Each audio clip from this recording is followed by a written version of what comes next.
오늘 본문부터는 마가복음의 분위기가 확 바뀝니다.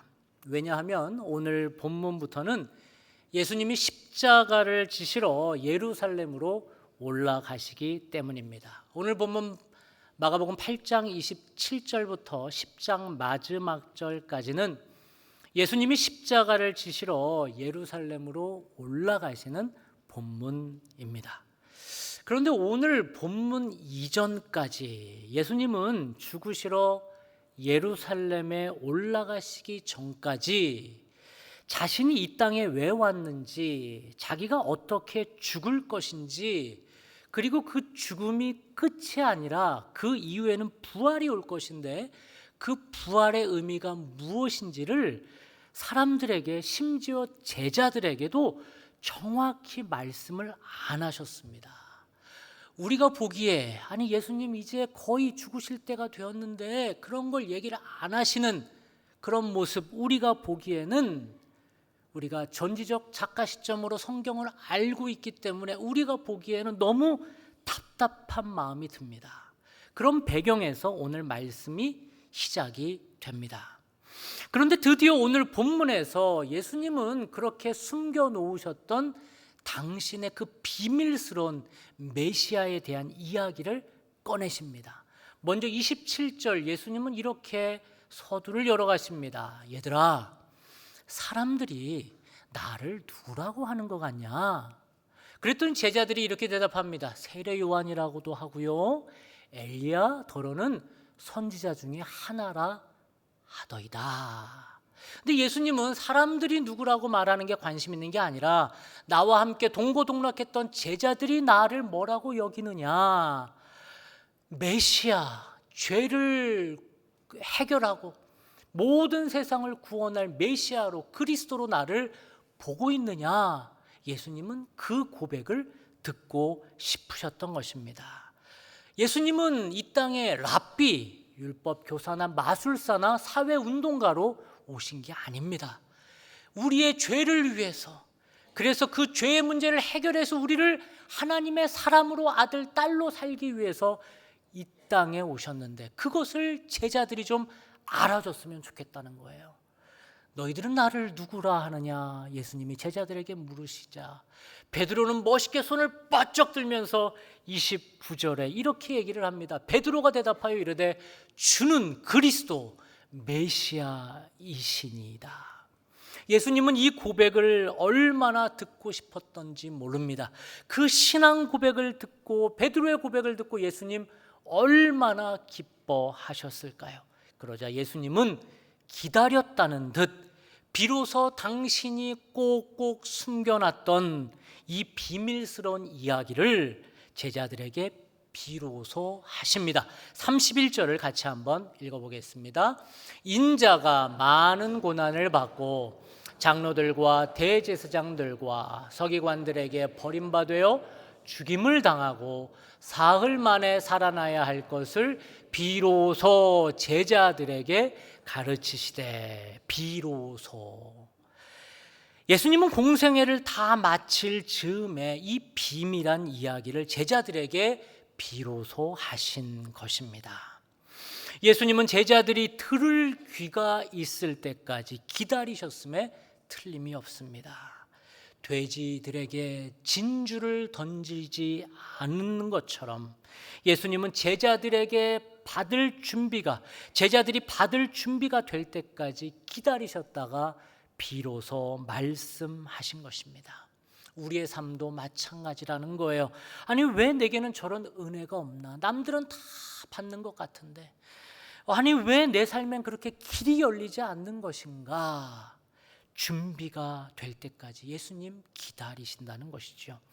예수님은 이제 알아들을 준비가 된 제자들에게 십자가와 부활의 의미를, 그 비밀을 처음으로 비로소 오늘 본문에 말씀하신 것입니다.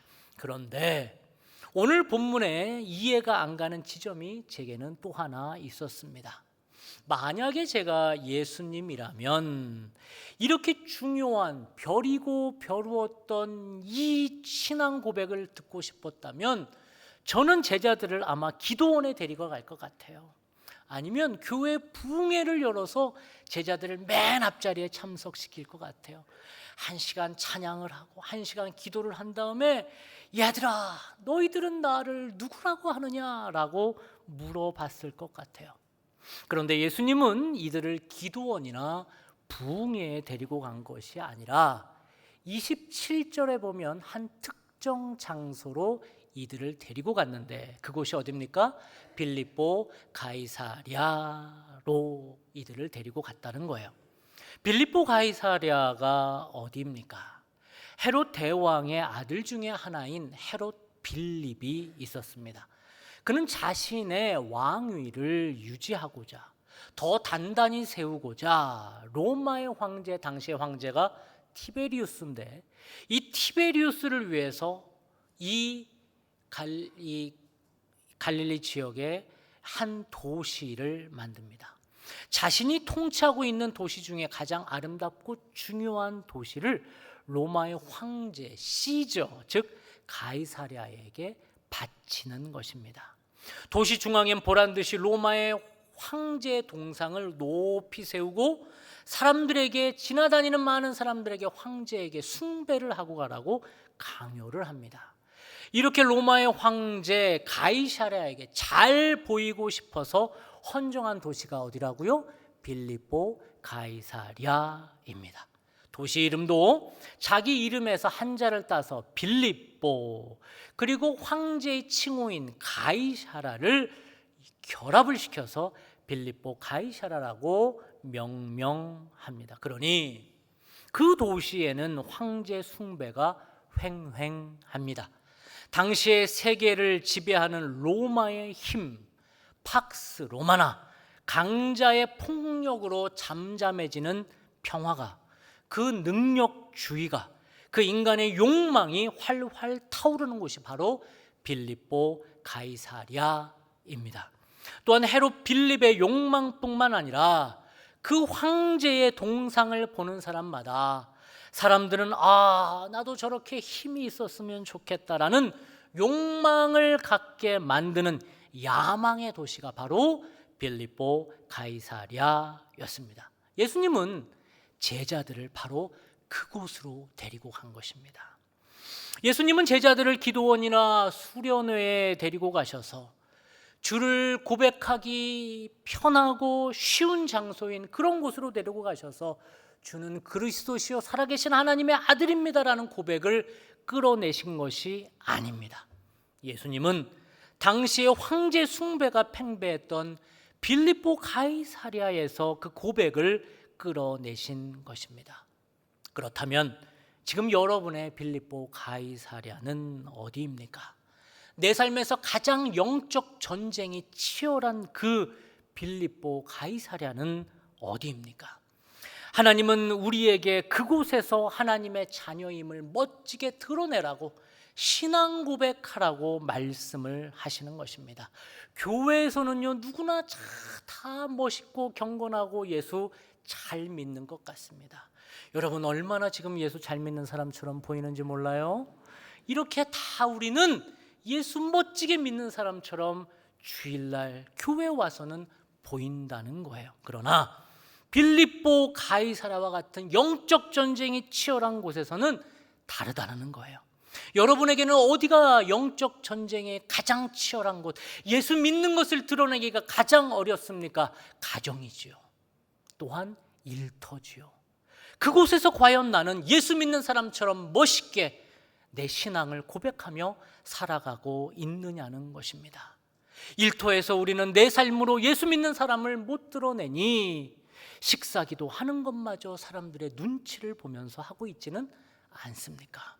나는 그곳에서 예수를 믿는 사람처럼 살고 있는가, 아니면 아무런 능력이 없는 무신론자처럼 그곳에서 내가 예수 믿는다고 아무도 모르게 그렇게 살고 있지는 않습니까? 그런데 오늘 본문에는 헤롯 빌립의 욕망만 나온 것은 아닙니다. 헤롯 빌립의 야욕은 사람들이 금방 알아차립니다. 그는 자기 이름을 높이고자 백성들의 고열을 짜내서 황제에게 조공과 공납을 일삼는 아주 나쁜 왕입니다. 오직 관심은 로마 황제에게 아부하면서 더 큰 힘, 더 안정된 삶을 살려고 노력하는 그러한 욕망입니다. 그런데 오늘 본문에는 그와 비슷한 욕망의 사람이 한 명 더 나옵니다. 누구일까요? 그는 아주 고상해 보입니다. 예수님을 위하는 척, 하나님 나라를 위하는 척하지만 결국 자기 야망을 위해서 주님을 이용하는 사람입니다. 그가 바로 베드로입니다. 아니 목사님, 베드로는 오늘 본문에 예수님이 그렇게 듣고 싶어 했던 위대한 신앙 고백을 한 사람이 아닙니까? 예, 맞습니다. 그래서 더 위험합니다. 우리도 베드로만큼 믿음이 있습니다. 아니, 그 이상으로 주님 나라를 위해서 헌신하고 노력합니다. 매주일 빠지지 않고 교회에 나오고 일정 부분 주께 헌금하고 11조를 하며 하나님을 위해서 젊은 시절 우리의 시간을 바쳤고 지금도 하나님 앞에 헌신하는 우리의 모습입니다.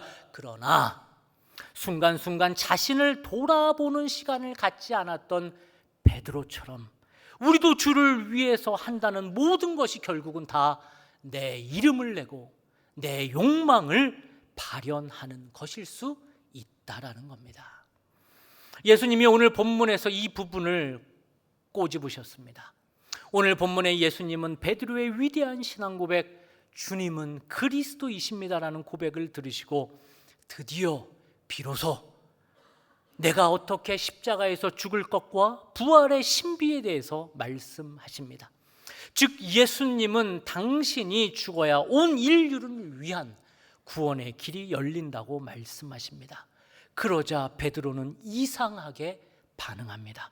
그는 예수님의 죽음을 받아들이지 못합니다. 왜냐하면 예수님을 이용해서 쿠데타를 일으켜 내가 지금 요 모양으로도 완장차고 수제자 노름하는 것도 좋지만 이제는 예수님이 왕권을 차지하면 내가 한 자리 특별히 오른팔이 되어서 내 이 야망을 실현해야 되는데 예수님 죽는다니요. 그래서 베드로는 멱살을 잡으면서 예수님에게 지금 무슨 말씀을 하고 있는 것입니까? 라며 예수님의 본질적인 사역을 막아섭니다. 결국 베드로는 자신의 욕망 때문에 예수님을 따랐다고 몸으로 보여준 꼴이 됩니다. 이때 예수님은 베드로를 꾸짖습니다. 33절을 같이 한번 읽겠습니다. 예수께서 돌이켜사 제자들을 보시며 베드로를 꾸짖어 이르시되 사탄아 내 뒤로 물러가라. 내가 하나님의 일을 생각하지 아니하고 도리어 사람의 일을 생각하는도다 하시고 아멘. 33절에 보면 예수님은 베드로를 꾸짖기 전에 누구를 보셨다고 나와요? 제자들을 쭉 보시고 베드로를 꾸짖었다고 말하고 있습니다. 너희들도 다 똑같다는 겁니다. 우리도 다 똑같다는 겁니다. 아무리 겉으로는 주님의 일이니 하나님께 영광이니 말을 하지만 결국은 내 욕심, 내 이름으로 할 때가 많다라는 겁니다. 차라리 헤롯 빌립의 욕망은 유치하지만 밖으로 다 드러나 알아차리기가 쉽습니다. 그런데 베드로의 것은 교묘하게 편집이 되어 있어서 사람들도 모르고 더 큰 문제는 자기 자신도 모른다는 겁니다. 그래서 더 큰 문제라는 겁니다. 아니 목사님, 뭐가 그런 거 어렵나요? 내게 베드로와 같은 욕망이 스멀스멀 올라오면 그 욕망을 싹둑 거세하면 되는 거 아닙니까? 정말로 우리 기독교 역사 속에서 그렇게 우리는 욕구 자체를 죄라고 가르치고 거세를 시켰습니다. 내 안에 올라오는 자연스러운 성적인 욕구, 심리적이고 사회적인 욕구, 그 디자이어 자체를 죄라고 가르치고 그것을 억누르던 때가 있었습니다. 아니 지금도 그렇게 가르치는 교회도 많습니다. 그래서 돈을 보면 슉 못 본 채 하고 이성을 보면 슉 돌같이 여기라고 가르쳤습니다. 성과 속의 세계를 아주 극명하게 구분시켜서 너희들 저기 가면 안 돼, 묻으면 안 돼, 이쪽으로 와라고 가르쳤습니다. 그랬더니 이상한 현상이 일어나기 시작을 했습니다. 내 안에 눌러놨던 욕구들이 음성적으로 쫙 퍼지더니 어느 순간 약한 곳에서 팡 터져서 나오기 시작을 했습니다. 교회에 다니면서 내 마음 안에 있는 이러한 갈등을 내놓지 못하게 하고 다 경건하게 나는 예수 잘 믿네요 라고 포장하게 만들었습니다. 그래서 역사 속에 수도원 옆에는 항상 뭐가 있는 줄 알아요? 고아원이 있습니다. 왜요? 신부들과 수녀들이 밤에 몰래 만나서 아기를 만들었는데 이 아기를 돌볼 곳이 없기 때문입니다. 그렇게 사제들이 또한 머무는 곳에 그 지하에는 뭐가 있어요? 술이 가득하기 시작을 했습니다. 밖으로만 들키지 않으면 거룩한 사람으로 포장하는 데 익숙해진 기독교가 되어가기 시작을 했습니다. 그렇다면 우리가 가진 열망, 우리 안에 여러분 안에 올라오는 그 갈망 자체가 죄인가요? 젊어지고 싶다. 좋은 옷 한번 입고 싶다. 애들 좋은 대학 좀 들어보내고 싶다. 좀 넓은 아파트에서 살고 싶다. 내 회사 매출 한 10배 정도 뛰었으면 좋겠다. 이런 갈망 자체가 죄인가요? 대답이 없으신 거 보니까 그 갈망 자체는 죄가 아닙니다. 성경은 절대 그렇게 보지 않습니다. 한번 언급해 드린 적이 있지만 히브리어로 인간은 불 혹은 열정 덩어리라는 단어와 똑같습니다. 즉 성경에서 인간을 어떻게 보고 있어요? 불덩어리로 보고 있다라는 거예요. 우리는 본질적으로 다 갈망, 불이 있다라는 거예요. 여러분 지금 이렇게 차분하게 앉아 계시지만 저는 여러분의 불이 보입니다. 지금 여기 앉아 있지만 이번 주 스케줄로 지금 우리의 마음이 막 흥분되고 있지 않습니까? 이번 주 해야 될 일로 막 가슴 뛰며 살고 있지 않습니까? 왜요? 우리는 그렇게 만들어진 거예요. 불덩어리라는 거예요. 그렇게 무엇인가에는 지금 미쳐 있는 존재라는 것입니다. 성경은 우리를 그렇게 그런 불덩어리 자체를 나무라지를 않습니다. 근데 우리는 자꾸 그런 불, 열정, 디자이어를 자꾸 없는 척합니다. 성공하고 싶어? 이쁜 옷 입고 싶어? 참아야 돼. 내가 무슨 생각하는 거야? 경건해야 돼. 어디 믿는 사람이 그래. 자꾸 이렇게 우리를 누르고 사는 게 신앙의 좋은 모습이라고 생각을 한다라는 거예요. 그런데 문제는 여러분 누른다고 그게 눌러져요? 아니요. 눌러놓으면 어떻게 해요? 약한 데서 펑 터져 버린다는 거예요. 정말 하고 싶은 것이 있어도 참아야 했고 그저 포장하기에 급급했다라는 거예요. 그러니 음성적으로 혹은 기형적으로 우리의 내면이 자라나기 시작을 하는 거예요. 예수를 아무리 잘 믿어도 아무리 3대 4대를 믿어도 우리의 내면이 기형적으로 자라고 있다라는 얘기예요. 왜요? 우리 안에 불덩어리를 다루는 방법을 배우지 않았기 때문입니다. 그렇다면 우리 안에 있는 이 열망, 갈망, 불덩어리를 어떻게 다룰 수 있을까요? 그럼 어떻게 우리는 이 불을 관리해야 할까요? 우리는 자꾸 누르는 것만 익숙했는데 누르는 게 문제가 아니라 다루어야 한다는 것인데, 다시 한번요, 우리의 불은 누르는 게 아니라 뭐 하는 거라고요? 다루는 건데 어떻게 하면 다룰 수 있느냐? 그 시간이 바로 기도 시간입니다. 내 기도 시간에 내 갈망을 살펴봐야 해요. 그래서 예수님은 수시로 시간만 있으면 기도의 시간을 가지시며 우리 보고 그렇게 살라고 말씀하신 것입니다. 우리 중 누구도 예외 없이 우리 안에는 불열정이 있죠. 문제는 기도 중에 우리가 이것을 다루고 있느냐라는 거예요. 기도하지 않았던 헤롯 빌립은 당연히 야망 덩어리로 살았죠. 기도해야 했던 베드로는 예수님의 일을 한다고 했지만 사역이 너무 바빠서 완장차고 수제자 놀이 하느냐고 기도하는 것보다 그 놀이가 기쁘니 좋으니 기도 시간 재미를 붙이지 못한 것 같습니다. 그랬더니 예수님에게 결국 사탄아라는 소리를 듣습니다. 우리도 그렇게 될 수 있다라는 말입니다.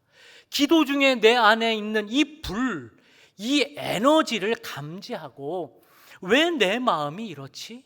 이게 하나님으로부터 온 것인지 아니면 내 욕구인지를 이런 마음을 다루어야 한다는 것입니다. 왜 이런 마음이 내 안에 있는지를 봐야 한다는 거예요. 아니 왜 지난달에 명품 샀으면 됐지 왜 또 명품을 이번 달에 또 사려고 갤러리아를 왔다 갔다 하지? 아니 왜 나는 요즘에 화가 이렇게 나지? 아니 왜 나는 다른 사람이 잘 되면 그렇게 견디지를 못하지? 아니 왜 나는 늘 젠틀맨인데 운전대만 잡으면 그냥 난복해지고 성질이 나지? 뭐 하라는 얘기예요? 기도하라는 얘기예요. 기도로 내 안에 있는 이 불을 살펴봐야 한다는 거예요. 이 기도가 없으면 나를 바라보는 나의 내면을 살피는 성찰의 시간이 없으면 그렇게 기도를 회피하면 겉으로는 주의 일을 한다고 겉으로는 몇 대째 하나님을 믿는다고 살아가지만 예수님에게 결국 사탄아라는 소리를 들은 베드로와 별반 차이가 없는 야망의 사람으로 살아간다는 것입니다. 기도하지 않으면 즉 나를 지금 이끌고 가는 내 안에 불덩어리가 뭐냐 그 열정이 무엇인지를 모르면 늘 끌려다닌다는 거예요. 난 뭔가를 바쁘게 살아가는 것 같지만 기도하지 않으면 내 욕망이 시키는 대로 내 욕망이 붙드는 대로 살아간다는 거예요. 기도하지 않으면 내 안에 이것이 다 썩어 문드러져서 배설물이 되어 쉬운 말로 똥이 되어 밖으로 나와 나도 더럽히고 남도 더럽히는 그러한 인생이 된다고 우리 주님 말씀하시는 거예요. 제가 20대 중반 강원도 홍천에서 6개월간 제자 훈련을 받을 때였습니다. 그곳은 정말 상간오지였습니다. 그 훈련 장소는 산 중턱을 깎아서 만들어 놓은 판잣집으로 나무로 된 집으로 강의동, 숙소동, 식당 그렇게 이제 거의 제가 군대를 제대하고 바로 입소를 6개월간 했음에도 불구하고 군대 내무반보다도 더 열악한 곳이 그곳이었습니다. 강원도 홍천 내면에 딱 도착을 하면 그곳이 시골인지라 버스도 하루에 3-4대 다닐까 말까 하는 그러한 곳에서 내려서도 산 중턱으로 한 30분을 등산을 해서 올라가야 할 곳이 제가 훈련을 받았던 그러한 제자 훈련 장소입니다. 그런데 그 강의와 훈련받았던 6개월의 시간은 제겐 너무 행복했는데 저를 첫날부터 힘들게 했던 한 장소가 있는데 그게 어디냐 하면 화장실이었습니다. 그 화장실, 제가 장에 문제가 있어서 힘든 게 아니라 그 화장실은 푸세식 화장실이었기 때문에 그렇습니다. 냄새가 너무 심해서 화장실 앞에는 우비라고 하죠. 비옷이 걸려 있어요. 그래서 처음에는 아니 이 비옷이 여기 왜 걸려 있나 했는데 비옷을 입고 들어가서 볼일 보지 않으면 냄새가 옷에 다 배기 때문에 다 빨아야 했을 정도의 그러한 화장실이었습니다. 그런데 더 기가 막힌 것은 훈련의 차원으로 3-4달에 한 번은 학생들과 스태프들이 다 쌓아놓은 그 배설물을 저희가 직접 퍼서 밖으로 버려야 했습니다. 예배를 끝나고 식사를 할 것인데 이 말씀을 드리기 너무 죄송하긴 하지만 이 똥을 죄송합니다. 이 똥을 퍼낼 때 이거 우리가 퍼내야 되는 거예요. 학생들이 그 중에 이제 여성들 한 반은 빠지고 남성들 한 20명만 이제 가는데 이 똥을 퍼낼 때 긴 장대에 바가지를 하나 이 동그란 바가지 말고 여러분 이렇게 손잡이 있는 바가지 아시죠? 그 바가지와 장대를 이렇게 연결을 하는 거예요. 그래가지고 이렇게 해가지고 퍼가지고 다음 사람 연결해서 이제 이렇게 퇴비로 쓰려고 죄송해요. 네. 그렇게 해가지고 이제 푸는데 앞에 있는 사람이 자꾸 이렇게 하다 보니까 튀잖아요. 그러니까 돌아가면서 이제 이렇게 하는데 얼마나 다들 안 해본 경험이니까 싫어요. 그리고 아무리 우리가 다 해놓은 거지만 우리 거를 보는 게 얼마나 싫어 힘들어요. 근데 뒤에 있었던 한 간사님 같아요. 한 간사님이 뒤에서 이 경험이 있다 보니까 이런 얘기를 하는 거예요. 이 똥은 우리 배에서 나온 것입니다. 바로 저 똥이 나입니다. 뭐 이런 구호를 얘기를 하는 거예요. 처음에는 무슨 저런 소리를 하나 했지만 생각해 보니 저 말이 맞았다는 것입니다.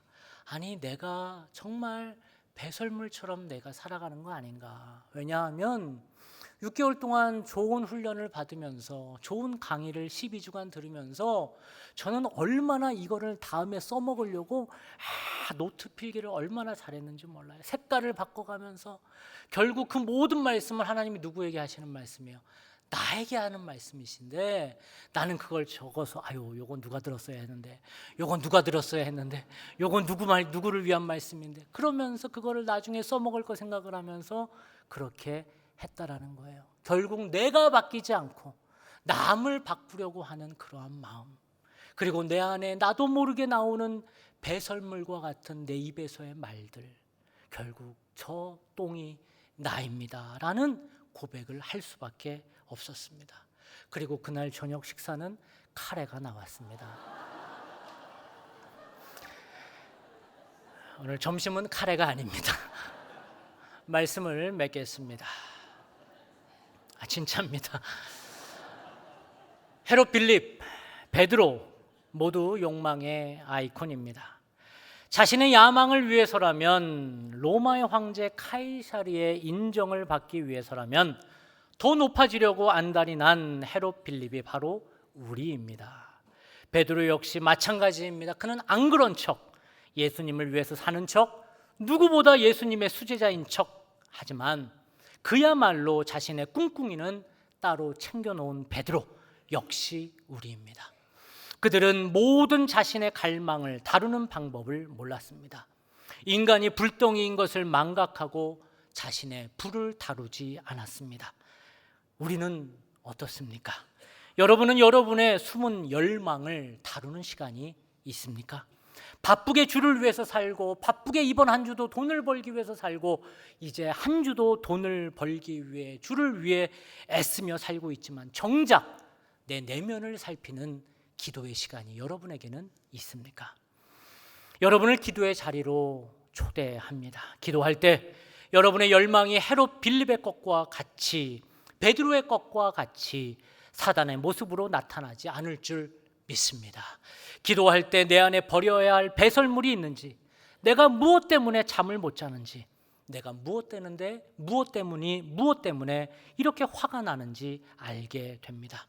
그렇게 기도할 때 여러분의 열정을 그저 누르는 것만이 아니라 기도 중에 우리 안에 불을 살피고, 그래서 내가 가장 나답게, 가장 하나님이 만드시기 가장 좋은 모습으로 다시 빚어지는 여러분 되시기를 주님의 이름으로 축복합니다. 기도하겠습니다. 하나님, 우리가 헤롯 빌립입니다. 내 안에 두려움과 불안을 숨기기 위해 더 높이 오르고 시저에게 의지하듯 돈과 명예로 세상을 얻으려 노력했던 우리가 헤롯입니다. 주님, 우리가 베드로입니다. 주님을 따른다고 큰 소리 쳤으나 결국 한 줌도 안 되는 힘을 의지하고 수제자 놀이 했습니다. 그러나 결국 예수님의 뜻이 아닌 내 뜻, 내 야망에 예수님을 이용해 먹으려 했습니다. 주님이 이제 기도하기를 원합니다.